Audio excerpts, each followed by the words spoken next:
কোর্টের রায়কে বুড়ো আঙুল দেখিয়ে তারকেশ্বরে পুকুর ভরাটের অভিযোগ চিপস কারখানার মালিকের বিরুদ্ধে।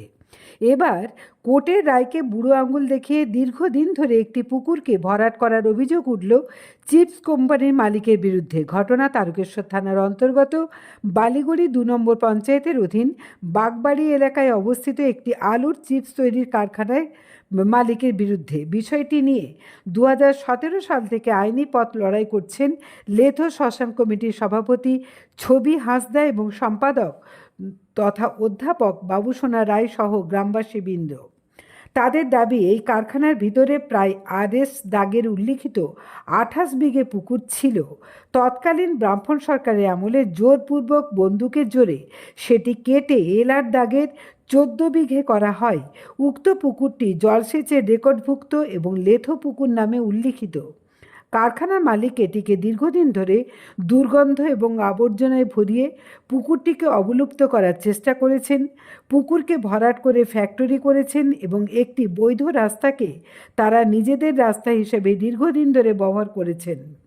২০১৭ সাল থেকে বিভিন্ন প্রতিবাদ এবং হাইকোর্টের দ্বারস্থ হওয়ার পরও হাইকোর্ট বিভিন্ন সময় এটি ভাঙার বা পুকুর উদ্ধার করার জন্য নির্দেশ দিলেও সেই নির্দেশকে কোনো মতেই মান্যতা দেননি এই মালিক। পুনরায় মহামান্য কোর্টের রায়ে পুকুরটিকে পূর্বের অবস্থায় ফিরিয়ে দেওয়ার নির্দেশ দেওয়া হয়েছে। আজ তারকেশ্বর BLLRO সাহেব তার টিম নিয়ে কারখানা পরিদর্শনে আসেন। উনি বিগত 15 দিন ধরে কারখানার মালিককে পুকুরটি আগের মতো অবস্থায় ফিরিয়ে আনার জন্য নোটিশ জারি করেন বলেও জানা গেছে, কিন্তু এসে দেখেন কোনো কিছুই হয়নি। এরকম নোটিশ 2019 সাল থেকে চলছে বলে জানালেন এই আন্দোলন কমিটির সভাপতি ছবি হাঁসদা ও সম্পাদক অধ্যাপক বাবুসোনা রায় সহ গ্রামবাসীবৃন্দ।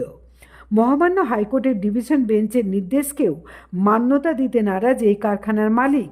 লেথো শ্মশান কমিটির গ্রামবাসীদের দাবি, আগামী দিন কয়েকের মধ্যে কারখানার কর্তৃপক্ষ পুকুরটি আগের মতো অবস্থায় ফিরিয়ে না দিলে রাজ্যের মুখ্যমন্ত্রী শুভেন্দু অধিকারীর দ্বারস্থ হবেন বলেও তারা জানান।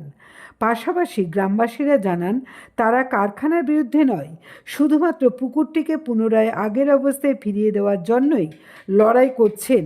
এ বিষয়ে তারকেশ্বরে BLLRO লেথো শ্মশান কমিটির সভাপতি ছবি হাঁসদা, সম্পাদক অধ্যাপক বাবুসোনা রায় এবং কারখানার আধিকারিক কি জানালেন তা দেখে নেব।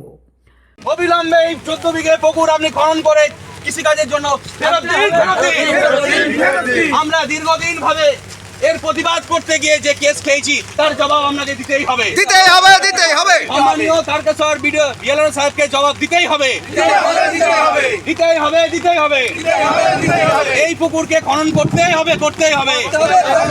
তাহলে আমরা মাননীয় মুখ্যমন্ত্রীর কাছে আমরা সুবিচার পাওয়ার আশায় যে বাংলায় পরিবর্তন হয়েছে, যে বাঘের মতো আজকে মুখ্যমন্ত্রী আমরা পেয়েছি, সেই বাঘের মতো প্রিন্স অফ পলিটিক্স এবং রাজনীতির যুবরাজ শুভেন্দু অধিকারীর কাছে আমরা যাব এবং সেখানে দরবার করব কত বড় ফ্যাক্টরির মালিক, তার কত বড় ইনফ্লুয়েন্স, যে অবৈধভাবে 14 বিঘে পুকুরকে তিনি আটকে রেখে এবং হুমকি দিয়ে কিভাবে রাখতে পারেন এবং প্রশাসনকে কিভাবে তিনি কবজা করে দিনের পর দিন 17 সাল থেকে 26 সাল পর্যন্ত তিনি আটকে রাখতে পারেন। এর কিন্তু আমরা জবাব আজকে BLLRO সাহেবকে চাইছি এবং সমস্ত প্রশাসনের কাছে চাইছি। আপনাদের মাধ্যমে আপনারা এই দৃষ্টিগোচর করুন, সমস্ত স্তরের প্রশাসনের কাছে আমরা এর দাবি তুলছি। ইভেন সব দাহ করতে প্রচন্ড প্রবলেমে আমরা সব দাহ করতে পারি না। সভাপতি রয়েছেন শ্মশান কমিটির ছবি হাঁসদা, ইনি ফিল করেছেন, আমি সেক্রেটারি, ইনি সভাপতি। আপনাদের বলার থাকলে আপনারা জিজ্ঞেস করতে পারেন সভাপতি। হ্যাঁ, বলছি লেথো শ্মশান নিয়ে আজকে তো আপনারা ইনকোয়ারিতে এসেছেন।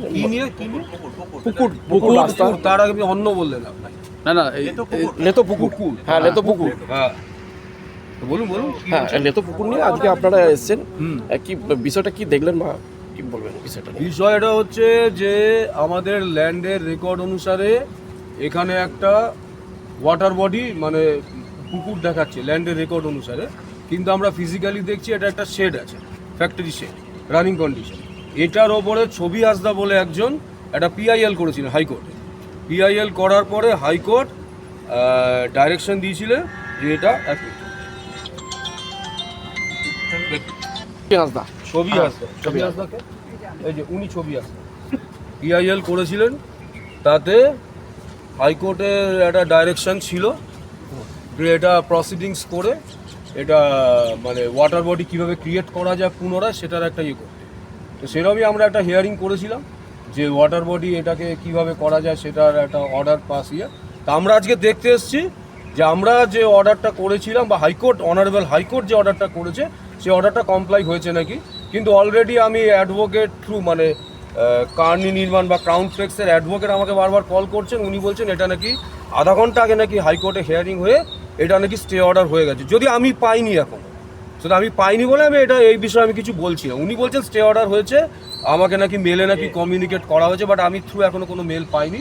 তো আমি যখন মেল পাবো যদি স্টে অর্ডার হয়ে থাকে তাহলে হবে, হাইকোর্ট যা বলবে অনারেবল হাইকোর্ট আমরা সেটাই মানব। ঠিক আছে, ওকে। এই মুহূর্তে এসে কি দেখলেন আপনি? 14 বিঘে পুকুরটা যে আছে সেটা কি অবস্থায় দেখলেন? এই মুহূর্তে গিয়ে যেটা শেড আছে, যে আগেও ছিল এখনো আছে, সেটা পুকুরটার উপরে 14 বিঘে যে পুকুর তো এখন কোথায় আছে? তো শেড আছে, সেট হয়ে এখন আমি কিছু বলবো না। এখন যেহেতু বারবার বলছে স্টে অর্ডার হয়েছে, স্টে অর্ডার আপনি তো হয়েছে, পাননি এখন আমি অর্ডারটা আমি পাইনি, কিন্তু মেবি অর্ডার হলেও হতে পারে, আমি জানি না সেটা। হ্যাঁ, সুতরাং যদি অর্ডার হয়ে থাকে তো ঠিক আছে, তাহলে এনকোয়ারি এটা এখন প্রসেস হবে না। আর যদি স্টে অর্ডার না হয়ে থাকে, হ্যাঁ আমি দেখছি। জ্যোতিষ জগতে অদ্বিতীয় ডক্টর অঞ্জন শাস্ত্রী, আপনার উজ্জ্বল ভবিষ্যতের একমাত্র দিশারি। Call for booking 7477886099 or log in www.anjanshastri.com। Download করুন আমাদের exclusive mobile app astro Anjan.